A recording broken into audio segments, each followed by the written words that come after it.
जय हिंद। आज हम ये देखते हैं कि इंडिया और चाइना में युद्ध होता है तो किसके पास कौन सा हथियार ज़्यादा है और कौन सा हथियार खतरनाक है, दोनों इसका किस तरह से प्रयोग करेंगे। तो सबसे पहले हम ये देखते हैं कि इंडिया और चाइना के बीच में दोनों की आर्मी की रैंकिंग कितनी है। तो दुनिया में अमेरिका टॉप नंबर पे है, दूसरे नंबर पे रसिया, तीसरे नंबर पे चाइना आता है, चौथे नंबर पर इंडिया आता है। रैंक के हिसाब से ज़्यादा का अंतर नहीं है। अगर आप इंडेक्स देखेंगे तो ग्लोबल फायर पावर इंडेक्स में जिसका रैंकिंग जितना कम रहता है इंडेक्स में, वो उतना ज़्यादा पावरफुल माना जाता है। चाइना का कम है 0.6, इंडिया का 0.9। यहां आपको भले लग सकता है कि चाइना पावरफुल है, आगे देखते चलेंगे, जब तक पूरा नहीं देखेंगे आपको समझ में नहीं आएगा और आप भी चाइना के $10 बिलियन जो खर्च कर रहा है चाइना, उसी जाल में आप भी फंस जाएंगे। चाइना पूरी दुनिया के मीडिया में जो पैसे देता है रिश्वत के रूप में या अपनी प्रॉपर्टी को दिखाने के लिए, अपनी तारीफ कराने के लिए, अपनी क्षमता को दर्शाने के लिए, वो $10 बिलियन है। चाइना का जो सबसे बड़ा प्लस पॉइंट है वो उसकी इकोनॉमी है। उसका बजट बहुत ज्यादा है, $237 बिलियन, और हम लोग का बजट उसके आगे बहुत ही कम है। हमसे उसका रक्षा बजट 4 गुना ज्यादा है, $61 बिलियन है। इसमें हम एक डेडिकेटेड अलग से वीडियो बनाएंगे। यही हमारी इंडियन आर्मी के लिए सबसे बड़ा सरदर्द है, बाकी कोई टेंशन नहीं है चाइना और इंडिया से। आगे देखिए, लेकिन ऐसा नहीं है कि चाइना के पास बहुत ज्यादा है, उसके पास कुछ कर्ज भी है। $1.5 ट्रिलियन उसके पास कर्ज है, विदेशी कर्ज, और भारत के पास $0.5 ट्रिलियन कर्जा है। तो उसका पैसा ज्यादा खर्चा कर रहा है, 4 गुना, तो हमसे 3 गुना ज्यादा कर्जा भी ले रखा है। लेकिन चाइना का व्यापार इतना ज्यादा है कि उसके पास विदेशी मुद्रा 3000 ट्रिलियन है, और हमारे पास विदेशी मुद्रा जो है, फॉरेन मनी जो रिजर्व में रखा गया है, वो केवल 400 ट्रिलियन है। तो उसके पास व्यापार से ज्यादा फायदा होता है। लेकिन यहाँ युद्ध में हमको मेन ज्योग्राफिकली समझना है कि किसको ज्यादा बेनिफिट होने वाला है। देखिए, चाइना का ये वाला जो स्टेट है, ये तिब्बत है, इसको उसने कब्जा किया। इसकी सबसे बड़ी खराबी ये बहुत ज्यादा हाइट पे है। और ये वाला इधर वाला राज्य सिंजियांग, यहाँ पर मुस्लिम बहुल्य क्षेत्र है जिस पर चाइना काफी अत्याचार करता है, तो इधर से ज्यादा सपोर्ट मिलने वाला नहीं है। लेकिन ये तो उसके अंडर में आता है। इसकी सबसे बड़ी समस्या क्या है, यहाँ इतना भयानक हाइट है कि जहाज यहाँ उतना अच्छा से काम नहीं कर पाते हैं। अभी समझाएंगे हाइट की वजह से जहाज अच्छा क्यों नहीं काम कर पाते हैं सब। दूसरा कि चाइना को अपनी आर्मी को 2 तरह से ट्रेन करना है। एक चाइना के लिए सबसे बड़ा कंट्रोवर्सी है, उसके लिए अमेरिका। चाइना अमेरिका के लिए भी प्रिपेयर रहता है, इसलिए उस ढंग से तैयारी करता है, और इंडिया के लिए। लेकिन इंडिया अपना मेन थ्रेट चाइना को मानता है, इसलिए इसके जितने भी हथियार है वो चाइना को ध्यान में रख के किए गए। इसलिए इंडिया के हथियार आपको कम दिखेंगे क्योंकि हमारे पास सिंगल दुश्मन है। और पाकिस्तान की तो बातें छोड़िए उसको। अब चाइना के सामने क्या है, उसको कुछ अमेरिका को काउंटर के लिए हथियार रखने हैं, कुछ इंडिया के लिए। अमेरिका से लड़ना है तो एयरफोर्स नेवी से लड़ोगे, और इंडिया से लड़ना है तो फिर आर्मी से लड़ोगे। तो इसलिए उसकी संख्या ज्यादा दिखती है। ज्यादा इसलिए दिखती है, ज्यादा बवाल पाल के रखा है। अगर हम टोटल एयरक्राफ्ट की बात करें तो इधर हम चाइना का लिखते हैं, इधर इंडिया का लिख रहे हैं। चाइना के पास 3210 एयरक्राफ्ट है, हर तरह के एयरक्राफ्ट को मिला के, जबकि इंडिया के पास 2123 एयरक्राफ्ट है। तो यहाँ एयरक्राफ्ट की संख्या इंडिया के पास कम है और इसके पास ज्यादा है। लेकिन चाइना चाह के भी अपने एयरक्राफ्ट से इंडिया के लिए ज्यादा एक्शन नहीं ले सकता है, जिसके कुछ कारण है। चाइना के पास जो कॉम्बैक्ट एयरक्राफ्ट है, ये चाइना के पास सबसे बड़ा पावरफुल कॉम्बैक्ट एयरक्राफ्ट है, वो 1232 है, जबकि इंडिया के पास देखिएगा तो केवल 538 है। यहाँ चाइना के ये एयरक्राफ्ट पावरफुल भी है, नो डाउट, ये हम भी कहते हैं पावरफुल है। इंडिया के एयरक्राफ्ट भी बहुत तगड़े हैं। इधर जो आप हाल ही में राफेल आया है, ये कॉम्बैक्ट जहाज क्या होते हैं, आमने सामने लड़ाई में काम आते हैं। वो ग्राउंड पे भी हमला कर सकते हैं, सामने भी हमला कर सकते हैं। लेकिन चाइना के ये कॉम्बैक्ट एयरक्राफ्ट और इंडिया के एयरक्राफ्ट में सब बहुत ज्यादा हथियार भर जाते हैं, जिस वजह से इसका वजन बहुत भारी हो जाता है। लेकिन चाइना का ऊपर जो इंडिया से सटने वाला तिब्बत का एरिया है, वो 4000 से 5000 मीटर की ऊंचाई पर है। वो ऑलरेडी उतनी ऊंचाई पर है। उसके बाद से जहाज को ऊंचा जाना है 5000 मीटर। और अब इतनी हाइट पे जाने की वजह से इसमें जेट इंजन लगा रहता है। और जेट इंजन की खासियत क्या होती है कि उसे ऑक्सीजन चाहिए, बिना ऑक्सीजन के उसका अंदर का पेट्रोल जलेगा ही नहीं। वो रॉकेट इंजन थोड़ी है जो अंतरिक्ष में चला जाए। जेट इंजन को ऑक्सीजन चाहिए, और ये जमीन खुद ही 5000 मीटर की ऊंचाई पर है, और 5000 और जाइएगा तो उतने ऊंचाई पर ऑक्सीजन लेवल बहुत ही घट जाता है, जिस वजह से उसकी इंजन की क्षमता घट जाती है। अब इंजन की क्षमता घट जाएगी तो आप चाह के भी आपकी ये 4थी पीढ़ी का जहाज और 5वीं पीढ़ी का जहाज किसी काम का नहीं रह गया। मान के चलिए कि आपकी क्षमता बहुत ज्यादा है, लेकिन ऑक्सीजन की कमी से आपका इंजन ही काम करना छोड़ देगा, जिस वजह से आप चाह के भी ज्यादा हथियार नहीं ले सकते हैं, ज्यादा हाइट पे नहीं जा सकते हैं। और अब तो उतना पार करके अगर आप आइएगा इंडिया की ओर, तो एक तो पहले ही आप तो कम लोड उठाए ही थे, रास्ते में भी आपका कुछ फ्यूल खत्म हो गया। अब इंडिया की ओर ऐसे कोई पहाड़ वगैरह नहीं है। यहाँ की जो एयरफोर्स है वो भूखे मुंह बैठी हुई है। आइए, ये फुल कॉम्पैक्ट कैपेसिटी के साथ अपने 3rd और 4th जनरेशन के साथ ही आपके 5th जनरेशन की जहाजों की तुलना कर सकते हैं। तो यहाँ ज्योग्राफिकली ड्रॉबैक चाइना के साथ बहुत बड़ा है, ये उसके लिए सबसे बड़ा सरदर्द है। चाइना के पास जो अटैक एयरक्राफ्ट है ये काफी तगड़े हैं। इसका जो J-20 एयरक्राफ्ट है 5वीं पीढ़ी का, बहुत ही तगड़ा है। वो एक साथ 12 टारगेटों पर हमला कर सकता है, जबकि भारत का अटैक एयरक्राफ्ट सुखोई एक साथ 16 टारगेट पर हमला कर सकता है। ये 16 का 16 मारेगा। और ये चाइना के साथ यहाँ फिर एक समस्या ये हो जाती है कि चाइना को तिब्बत पार करके आना है, उसके बाद वो इंडिया पहुंचेगा। तिब्बत पार करने के बाद भी उसको 100-200 किलोमीटर उड़ान भरने के बाद ही वो इंडिया पहुंचेगा। तो अब वो उसकी क्षमता है 12 मारने की, उसमें से वो आधा लेके आएगा 6, तब ना यहाँ आएगा। यहाँ 16 लेके बैठा है। तो आप कितना भी तगड़ा एयरक्राफ्ट बना लीजिए, प्रकृति के आगे आप नहीं लड़ सकते हैं। युद्ध में ट्रांसपोर्ट बहुत बड़ा मायने रखता है। कौन पहले ट्रांसपोर्ट में पहुंचता है? तो ट्रांसपोर्ट विमान चाइना के पास 224 है और इंडिया के पास 250 ट्रांसपोर्ट विमान है। इसके पास विश्व प्रसिद्ध C-17 ग्लोबमास्टर है, जिसकी क्षमता बहुत ही ज्यादा है। और चाइना को यहाँ फिर दिक्कत होगा कि हैवी लोड आप कम ऑक्सीजन से उठा ही नहीं सकते हैं। तो इसके पास आप इस तरह से देखेंगे तो इसको यहाँ पे भी दिक्कत का सामना करना पड़ेगा। जो हेलीकॉप्टर होते हैं उसका तो प्रिंसिपल यही है कि वो हवा के थ्रस्ट पे ही उड़ते हैं, ऊंचाई पे जा सकते हैं। और यहाँ पर ऑक्सीजन लेवल घटने की वजह से हवा का थ्रस्ट भी नहीं रह जाता है। और चाइनीज हेलीकॉप्टर की संख्या ज्यादा है, 911 है, और इंडिया के पास केवल 722 हेलीकॉप्टर है। लेकिन यहाँ इंडिया भारी पड़ेगा, क्योंकि इंडिया के पास 2 बहुत ही घातक हेलीकॉप्टर है, जो मतलब बहुत हैवी हेलीकॉप्टर है। एक Mi-17 V5 और दूसरा चिनूक आ गया है। चिनूक के पास डबल डिस्क है।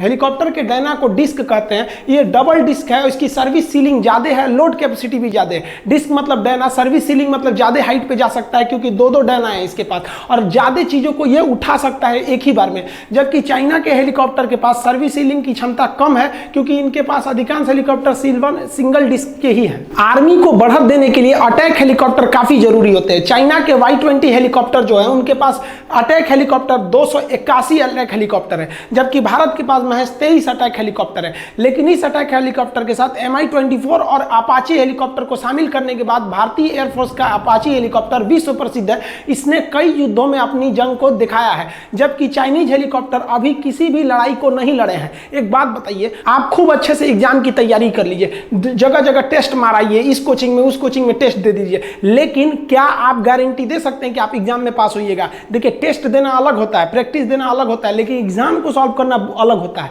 तो इन हेलीकॉप्टरों को युद्ध लड़ने का कोई अनुभव नहीं है, जबकि अमेरिका से आयातित ये Apache helicopter Afghanistan, Iraq, Libya, Syria हर जगह अपनी काबिलियत को दर्शा चुके हैं।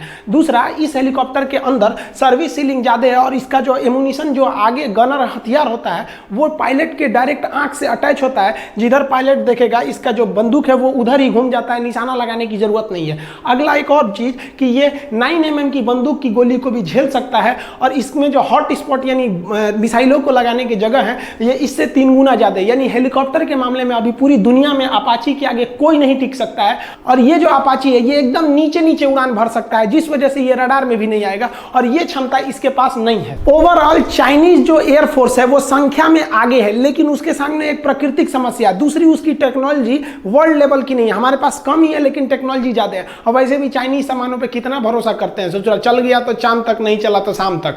अब बात करते हैं थल सेना की आर्मी के बारे में। तो जो टैंक्स हैं, देखिए चाइना के पास बहुत ही ज्यादा मात्रा में टैंक है, 35,000 टैंक है, लेकिन इसमें से आधे से ज्यादा ओल्ड डेटेड टैंक है, और चाइना का एरिया बहुत ही ज्यादा है, जिस वजह से उसको टैंक की ज्यादा जरूरत है। अब एक बात बताइए, भारत और चाइना की जहां भी सीमा लगती है वहां ससुरा पहाड़ है, ये पहाड़ पे टैंक चढ़ेगा यहाँ पे, तो इसकी ज्यादा जरूरत नहीं लड़ाई में दिखेगी। आप देखे होंगे आर्मी भी जो पहुंच रही है तो ज्यादा टैंक लेके नहीं पहुंच रही है वहां पर बॉर्डर पे, चाहे गलवान घाटी हो या लद्दाख का एरिया हो या सिक्किम हो या अरुणाचल प्रदेश हो। और इंडिया के पास जो T-90 टैंक है, ये पूरे वर्ल्ड का बेस्ट टैंक है। अमेरिका का अब्राहम और यहाँ का T-90, भीष्म, T-72 और अर्जुन टैंक जैसे भारत के पास बहुत ही घातक टैंक है, वो 4000 की संख्या में टैंक है। इन टैंक की सबसे बड़ी जो खासियत है, इनमें इंफ्रारेड अपर्चर रडार है, ये छुप सकते हैं। दूसरा, इनमें जो टारगेट सेंसर सिस्टम दिया है कि एक बार अगर दुश्मन को टारगेट को सेट कर दिया गया, इसके जो ये बैरल जो नली है, तो उसके बाद से टैंक चलती भी रहेगी, जर्क करेगी, हवा में कूद जाएगी, तो उससे उस टारगेट को कोई फर्क नहीं पड़ता, वो अपना एडजस्ट कर लेगा। इसका मतलब ये हुआ कि इसका जो टारगेट है एकदम पिन पॉइंट है। लेकिन यहाँ इंडिया और चाइना दोनों के टैंक ज्यादा काम नहीं आएंगे।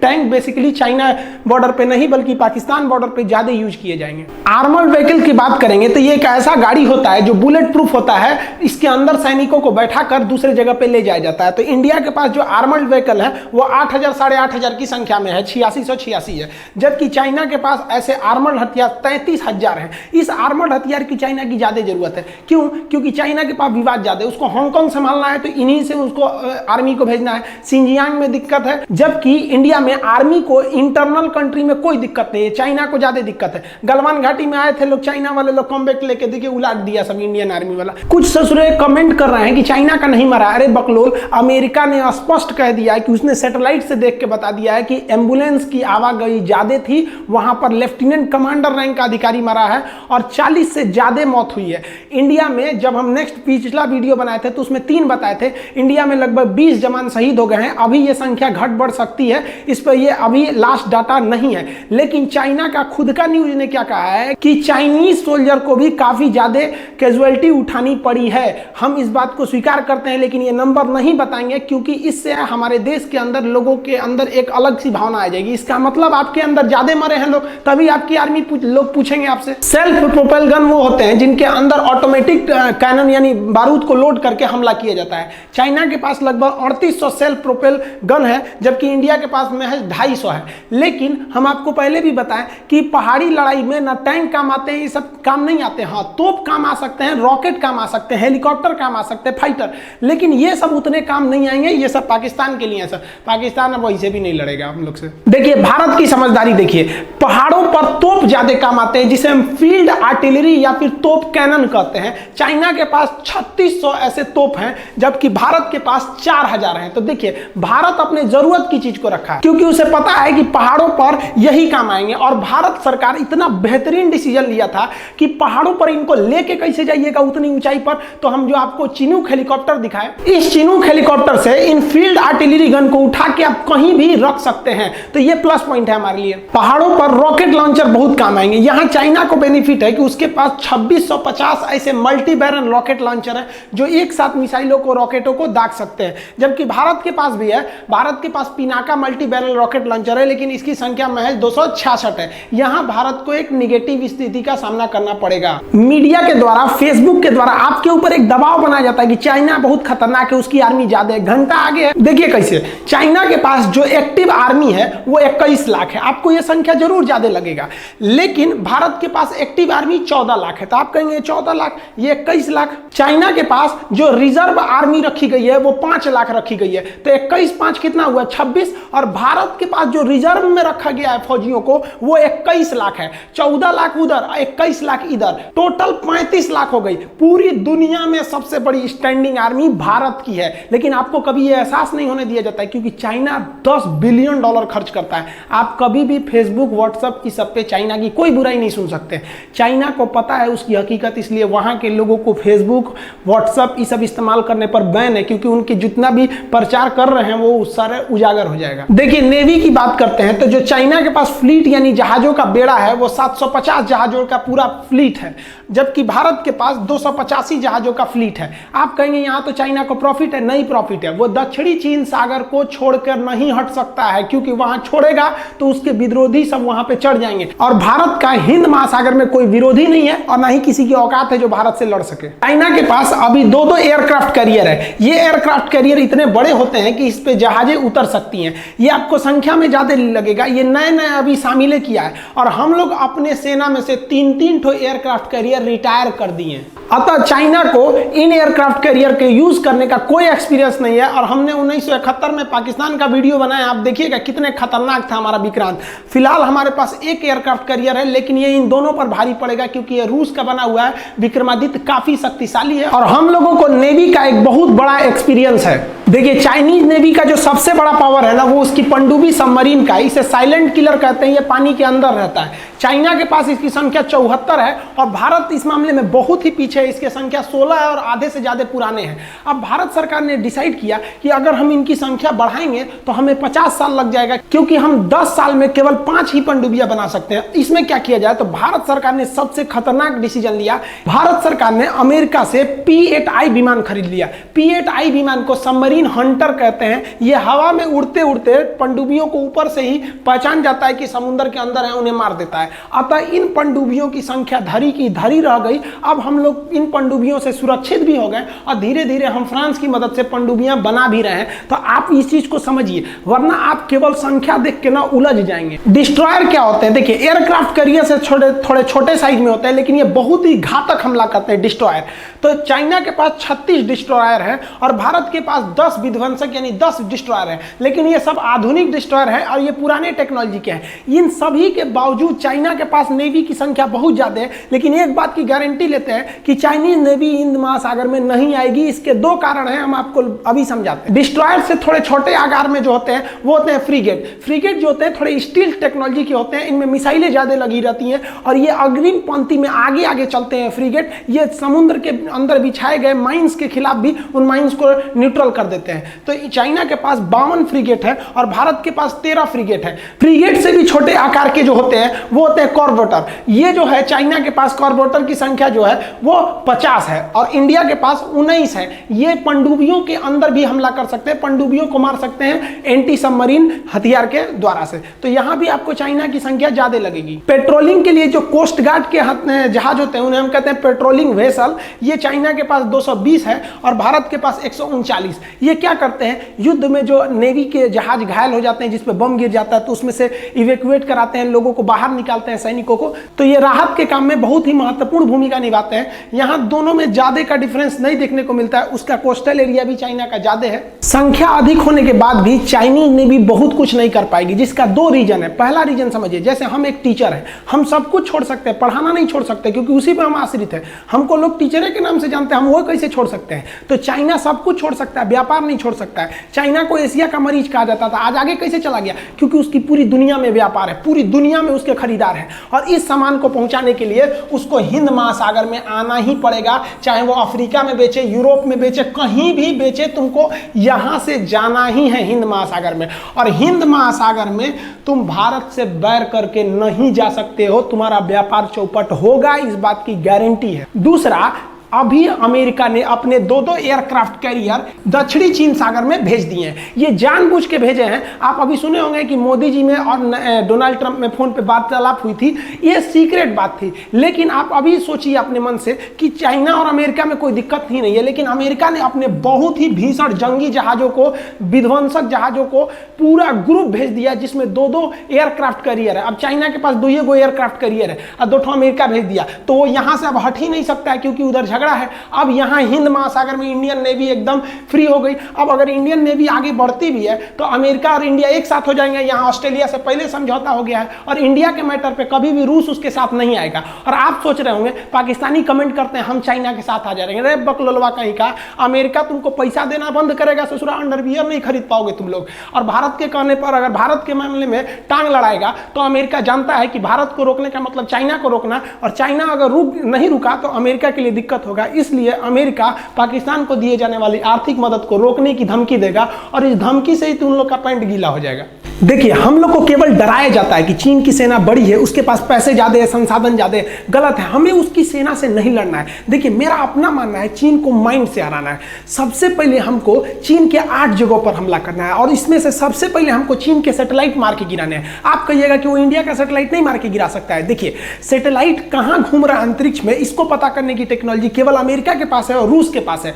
भारत की सैटेलाइट की जानकारी रूस चाइना को नहीं देगा, लेकिन चाइना का सैटेलाइट कहां है इसकी जानकारी कमकासा और कास्टा समझौता हो जाने के बाद अमेरिका हर हाल में भारत को दे देगा। और इस जानकारी के आधार पर भारत अपने एंटी सैटेलाइट मिसाइलों से चाइनीज सैटेलाइट को मार के गिरा सकता है। एक बार जब ये सैटेलाइट गिर गए तो चाइना के 13 जो मिलिट्री सैटेलाइट आसमान में घूम रहे हैं, अगर ये सैटेलाइट गिर गए तो चाइना ऊपर से निगरानी ही नहीं रख सकता है कि भारत क्या कर रहा है, और उसके जो रडार है वो केवल छोटे एरिया को निगरानी कर सकते हैं। जो मिसाइलें एटमॉस्फेयर में घूम रही है उनको पकड़ सकते हैं, लेकिन बैलिस्टिक मिसाइल अंतरिक्ष से आ रही होती है, उसको मारने के लिए, उसको पकड़ पढ़ने के लिए सैटेलाइट की जरूरत पड़ती है, और अगर चाइना का सैटेलाइट गिर गया तो हमारी जो मिसाइल, बैलिस्टिक मिसाइल अग्नि वगैरह चाइना में घुस जाएगी, तो चाइना को पता भी नहीं चलेगा।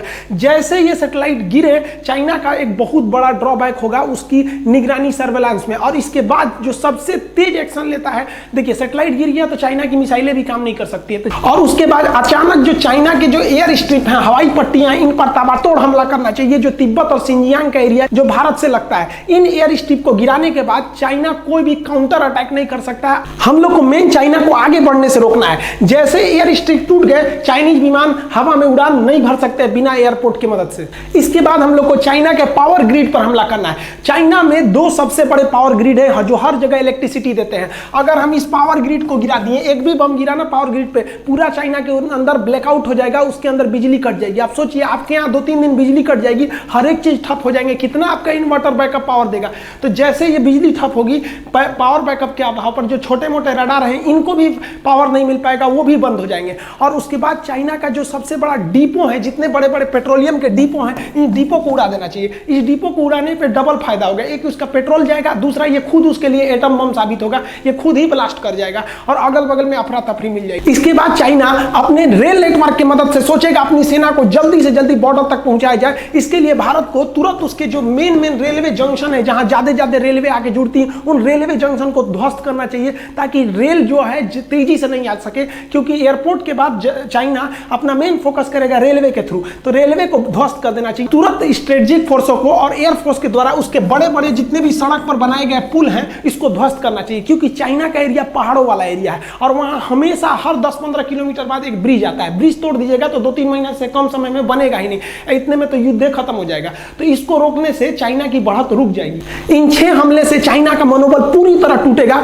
उसके बाद जो चाइना की ऑर्डिनेंस फैक्ट्री है, जहां तोप, गोले, बारूद कारखाने, ये सब के जो कारखाने हैं, जहां बंदूकें बनती हैं, उन सब पे तुरंत ध्वस्त करके हमला से उड़ा देना चाहिए। इससे जो उसका बैकअप सपोर्ट था, ये टूट जाएगा, और बैकअप टूटने के बाद उसे इस विषम परिस्थिति में कोई दुनिया मदद नहीं करेगी। और चाइना जो सबसे ज्यादा कूदता है अपने व्यापार पे ना, उसके व्यापार को सोचा समुद्र के रास्ते होते, उसके जितने भी बड़े बंदरगाह हैं, उस पर तेजी से हमला करके एक साथ तोड़ देना चाहिए इन सबको। हमारे हिसाब से चाइना की इन 8 जगहों पर हमला करेंगे, चाइना की कमर टूट जाएगी। लेकिन चाइना हमको अपनी केवल मजबूत चीजों को दिखाता है कि हमारे पास 21 लाख आर्मी है। अरे कोई आर्मी धरी की धरी रह जाएगी। ससुराई तुम्हारा ये 8 चीज टूट गया ना, तो तुम देखा ना 21 लाख फौज है कि 21 करोड़ है, कुछ नहीं होने वाला है। और ऐसा हो सकता है, ऐसा किया गया है। इजराइल ने 6 दिन की लड़ाई में पूरी अरब देशों के, मिडिल ईस्ट के देशों को हरा दिया था। ना कोई उसका साथी था, ना पूरे पड़ोसी उसके दुश्मन थे सब। इसके बावजूद उसने पूरे अपने अरब देश के दुश्मनों को धूल चटा दिया, चाहे वो उसके अगल बगल का मिस्र हो, सीरिया हो, लेबनान हो, सबको हरा दिया। और इजराइल वो सारे हथियार, वो सारी टेक्नोलॉजी भारत को देने के लिए हर एक रणनीति तैयार है।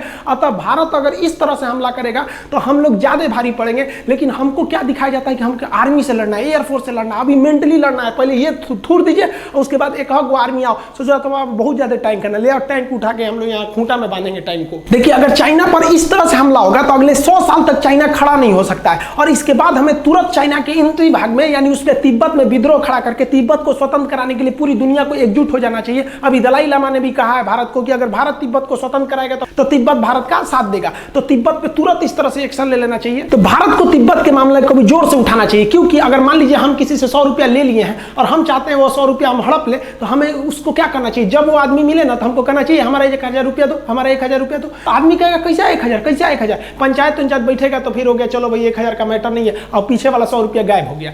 इसीलिए भारत को तुरंत तिब्बत और ताइवान के मामले को हाईलाइट करना चाहिए कि चाइना उसी में उलझ जाए, लद्दाख है, सबका मैटर नहीं उलझे। चाइना को खाली छोड़ेंगे तो फिर वो आपको बर्बाद करेगा। अतः हमारे नीति निर्देशकों को भी ये ध्यान रखना चाहिए और उन्हें अपनी सेना को इस तरह से ट्रेन करना चाहिए कि हमें चाइना की इन 8 जगहों पर एक ही बार हमला करना है, जिस तरह से इजराइल ने किया था। और उसके बाद तिब्बत के मैटर को हाईलाइट करके तिब्बत को स्वतंत्र कराना चाहिए। और हमारे नीति निर्देशकों को इस चीज को ध्यान में रखना चाहिए कि तोप टैंक का जमाना अब पुराना हो गया, अब आपका मेंटली लड़ाई लड़ेगी। अभी भारत के पास 2 सबसे घातक हथियार है। आप देखिए सबसे घातक हथियार हमारे पास कौन है? अभी जो भारत के कमाल संभाले ना नरेंद्र मोदी, बहुत ही ढीठ प्रधानमंत्री है। इंदिरा गांधी के बाद इतना ढीठ प्रधानमंत्री अभी हमको अब देखने को मिला है। देखिए नरेंद्र मोदी का डिसीजन कितना तगड़ा था कि जैसे गलवान घाटी में खबर आई कि भारत के 20 जवान शहीद हुए हैं और चाइना के 43 कुत्ते मरे हैं, और वो लोग भी मरे हैं, क्योंकि ये जो है पूरी तरह से अमेरिका का न्यूज है। उसने कहा है कि हमने क्लोज मॉनिटरिंग की है। अमेरिका ने रिपोर्ट दिया है कि चाइना के गलवान घाटी के एरिया में चाइना ने एम्बुलेंस और एयरलिफ्ट से अपनी लाशों को उठाकर ले गया। और चाइना ने खुद कहा है कि हम इसको ज्यादा, हम संख्या नहीं बताएंगे क्योंकि हमारे देश में इसके एक निगेटिव इफेक्ट पड़ सकता है। और चाइना ने क्या कहा है कि भारत सरकार को भारत के सैनिकों को माफी मांगना चाहिए। इसका मतलब जो पिटाया है वही ना कहता है कि दूसरा आदमी माफी मांगे। और कुछ लोग को तो भरोसे नहीं हो रहा है कि भारत वाले भी चाइना को मारे होंगे। ऐसे लोग को यो भरोसा नहीं होता है कि ससुर अपने बाप के हैं कि नहीं है। चाइना वाले छोटे छोटे होते से कुंफू कराटा मार रहे थे सर, बॉर्डर पे आके ये कराटा मार रहे थे सर, ऐसे। अब भारत के सैनिक गांव में खेती किया हुआ आलू बोए हाथ से पकड़ के मुर्गियां ईट दिया, कैसे जुड़ा चाय चुई करता है हमारे यहाँ। इतनी तो होते हैं सर चाइनीज। जब भारतीय सैनिक कद काठी से भी हैवी साबित होते हैं सब उनके सामने। मोदी जी ने देखा कि यहाँ पर बहुत ही ज्यादा टेंशन बढ़ते जा रहा है। चाइना ने क्या कहा था कि हम 8 घंटे में फौज उतार सकते हैं। मोदी जी ने कुछ नहीं बोला और मोदी जी ने 1 लाख फौज को घुसा दिया लद्दाख के एरिया में और गलवान घाटी से महज 5 किलोमीटर पीछे रोका हुआ है। अगर वो फौजी चाहे तो आधे घंटे में 30 मिनट में पैदल पहुंच जाएंगे गलवान घाटी पे। और चाइना कहता है हमारा ट्रांसपोर्ट बहुत बढ़िया है, हम 8 घंटा में पहुंच सकते हैं। देखो यहाँ आधा घंटा में पहुंच सकते हैं। 1 लाख को पहुंचा दिया नरेंद्र मोदी ने। अब बोला तक नहीं किसी को कि हम पहुंचा दिए। मोदी जी ने भी स्पष्ट संकेत दे दिया। हमारे विदेश मंत्री जयशंकर जी ने कह दिया है कि इस गलवान घाटी में जो हुआ विवाद के बाद भारत और चाइना के बीच जो रिश्ते हैं इसमें काफी ज्यादा दरार देखने को मिलेगी। अर्थात भारत व्यापार के क्षेत्र पर भी उसका विरोध करेगा। और दूसरी जो बात है हम मोदी जी से कहेंगे अभी कुछ समय के लिए जो भारत के रक्षा मंत्री है ना वो योगी आदित्यनाथ को बना दीजिए। देखिए 1 महीना में ना ये पूरा का पूरा जो बॉर्डर डिस्प्यूट है ना साफे खत्म हो जाएगा। फिर चाइना नहीं कहेगा कि हमारा बॉर्डर डिस्प्यूट है। इस बात को मानिए। अभी वर्तमान में यही कुछ कर सकते हैं तो कर सकते हैं। हम आप ही से पूछते हैं एक बात बताइए ना, अभी जो स्थिति है तो हमारा कर्तव्य क्या बनता है? जो हमारा नेतृत्व कर रहा है हम उसके साथ में खड़े रहेंगे कि अभी याद करेंगे नेहरू ऐसे थे वो ऐसे थे। अरे हमको आपको सबको इस समय अपनी सेना के साथ अपने नेतृत्व के साथ एकदम खड़े रखना है। आपकी विचारधारा अलग हो सकती है, अलग पार्टी की हो सकती है, लेकिन अभी बॉर्डर पे जो चल रहा है हमको आपको साथ खड़ा रहना पड़ेगा, नहीं तो कटा जाएंगे लोग एक एक करके। क्योंकि जब चाइना घुसेगा ना काटना चालू करेगा तो नहीं देखेगा कि आप किस धर्म के, किस जाति के, किस पार्टी के रहने वाले हैं। बंदूक किसी के सीना नहीं पूछ के जाती है कि तुम हिंदू हो कि मुसलमान हो कि किस जाति को, काट के रख देगा एक साथ। इसलिए अभी भी समझ जाइए अभी भी हमको अपनी सेना के साथ सरकार के साथ डट के खड़ा रहना है। जब ये मामला खत्म हो जाएगा तो हम एक एक सवाल पूछेंगे कि आपने क्या किया था हर चीज को, लेकिन अभी पूछना गलत है। देखिए अगर आपको लगता है हम किसी पार्टी के समर्थक हैं तो गलत बात है। हम किसी भी पार्टी को सपोर्ट नहीं करते, लेकिन हम कहते हैं कि जो अभी वर्तमान परिस्थिति है अभी इन्हीं से संभलेगा। नहीं तो आप ही कमेंट करके बताइए ना कि कौन किससे संभलेगा। अभी क्या कर सकते हैं? अभी हमको हर हाल में साथ देना पड़ेगा। देखिए इस वीडियो में हम मिसाइलों के बारे में ज्यादा चर्चा नहीं किए क्योंकि वीडियो काफी लंबा हो जाता। अभी हम केवल दोनों की क्षमता की तुलना कर रहे थे, ना कि उनकी स्पेसिफिकेशन की। बाकी अगर आप कहेंगे तो हम cruise missile, ballistic missile, supersonic, subsonic, surface to surface, LRSAM, ये सब क्या मिसाइल होती है, इसमें क्या अंतर है, इसको समझा देंगे। साथ ही दोनों देशों के जो जहाज है या जो हेलीकॉप्टर है या जो भी फाइटर प्लेन है उसको 1 to 1 रख के तुलना भी कर सकते हैं कि इसका डिस्क कैपेसिटी कितना है, इसकी सर्विस सीलिंग कितनी है, इसमें हॉट स्पॉट कितने जगह पे लगाएंगे, इसमें किस तरह का रडार है। इस सब के बारे में भी अगर आप कहेंगे तो हम एक अलग वीडियो बना देंगे जिसमें हम एक एक चीज की तुलना करा देंगे। अगर इसमें करते तो वीडियो 4 घंटा का हो जाता, काफी लंबा हो जाता। हमारे हिसाब से भारत को भी इजराइल की नीति अपनानी चाहिए। बाकी आप क्या सोचते हैं? क्या चाइना के 8 जगहों पर हमको टारगेट लेकर रखना चाहिए कि नहीं, कि रातों रात हम हमला कर सकते हैं या नहीं? आपको क्या लगता है कि उन 8 जगहों पर हमला करने के बाद क्या चाइना खड़ा हो सकता है? चाइना पूरी दुनिया में कोरोना बांट दिया। हमारे ख्याल से जो अन्य बॉर्डर पे है ना, भारत सरकार को हॉस्पिटल से उठा कोरोना मरीज को वर्दी पहना के घुसा देना चाहिए चाइना बॉर्डर पे। लो ससुरा धकिया, देखो तू ससुरा कोरोना बांटा, हम बांट देंगे तुरा यहाँ पे। चाइना शराफत से सुधरेगा ही नहीं। आपको क्या लगता है? आप कमेंट करके बताइए। मिलेंगे हम लोग नेक्स्ट वीडियो में, तब तक के लिए जय हिंद।